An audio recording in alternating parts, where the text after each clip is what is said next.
Hello guys, welcome to the channel. So if you're running a hero banner on your Shopify store and want to show off extra products, seasonal promotions or custom collection links, adding additional slides to your slideshow is quick and easy. Let me show you how. Okay, so firstly we need to open your theme editor and insert a new slide block. So how do we do it? We go to our online store right here on the left, click on themes, and then next to active theme that you're using, click Customize. Then once the editor loads in the left sidebar, you can locate your existing slideshow section. So in my case, I think I don't have one. Let me actually add one. So I'll just go Add Section.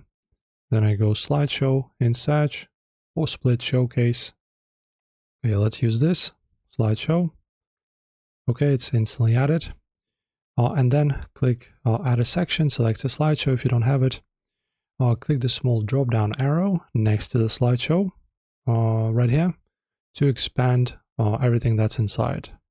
And then next to slide, guys, as you can see, you can add other slides here as well. Press on Add Block right here, choose Slide to add another one. So we have two, now we have three. And there you go. In this slide, you can choose the new photo if you want to add a new photo. And you can add as many slides as you want now. So just remember the steps, follow me, and enjoy.